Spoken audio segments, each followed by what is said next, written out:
Like I mentioned on Twitter, ICStation sent me this LCD, which can be used with Arduino or other microcontroller. It's one of these smaller ones, 1.8 inches, which is good for portable devices. On the back of the PCB there's microSD card slot, which has its own SPI interface. I will concentrate on the display itself. The built-in driver chip is ST7735, so you can use Arduino's TFT library. The resolution is 128 by 160, so it's good enough for a small amount of text. And the interface is actually SPI instead of I2C. People get confused about which interface these have because of the pin names. The pin names are actually visible on the back of the PCB, and there you can see there's SCL and SDA, which are names usually used for I2C, but they are clock and data for the SPI in this case. And like I said, there's own SPI interface for SD card, but you can connect the clock and MOSI pins to the display pins, so you can use both in same SPI bus. One thing I don't like about these pins is that they come above the surface of the display. In my opinion, it would be better if they were on other side of the PCB, so they won't be pointing forward but backwards instead. This won't matter too much while prototyping on a breadboard, but if you want to mount this on a case, you can't just cut a square hole and mount this display behind that hole if you want to avoid the different angle of the display compared to the case. But that's easily fixed by desoldering the pins or using spacer around the display. But now let's try this display with Arduino. And before I show the test, I have to mention that the Arduino is 3.3 volt version.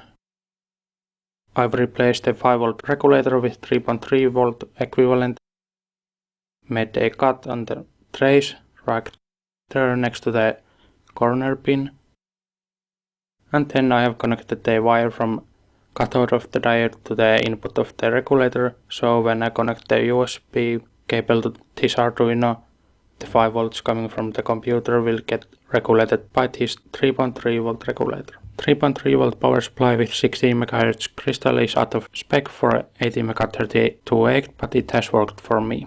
Now back to the test. The viewing angles are pretty good for this display. The classical inversion of colors is not happening with this display. You can read the text from any angle, at least in my opinion, especially when using black background and using font colors that are pretty liked. This 5x7 pixel font is quite readable, and you can get 20 lines and 12 columns with this font, so pretty nice amount of information on such small display. As a conclusion, pretty cheap and easy to use display. Another product was this MP3 module, which has microSD card slot. Here's the picture for connections. It's other revision, but the connections are the same. There are 3 pairs of pads where you can solder buttons or wires for them, and the actions are mentioned here: previous, play, and next.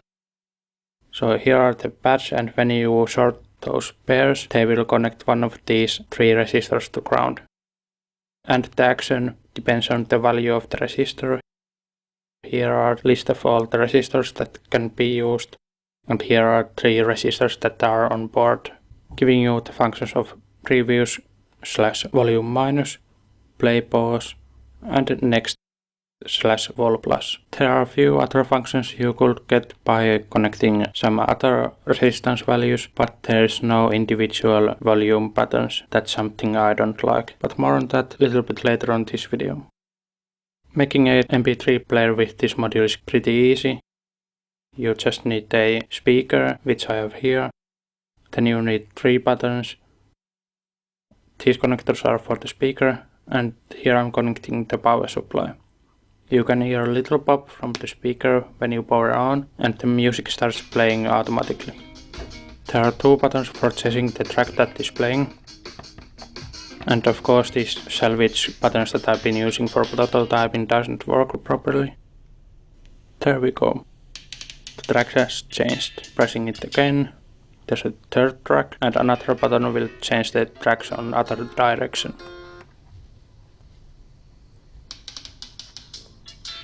Long pressing the buttons that change the track will change the volume of the music. And 1 button is for play / pause.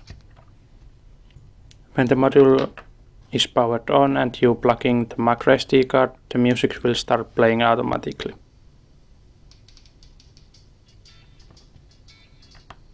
So very simple MP3 player module which you can use for example background music on the garage or hallway or other place where you might not be controlling it all the time. Just using play pause button for starting or stopping the music and maybe using buttons to adjust the volume and skipping annoying tracks. If you are going to change the resistors, you might try adding 1K resistor between IOA 0 and 3.3 volts. That way you can get these extra functions, or not extra, these will replace the other functions. But there are individual volume buttons and previous and next buttons, so these will be ideal for some place where you have music playing all the time and you just want to change the volume from time to time. I haven't tried these functions, so do the modifications at your own risk.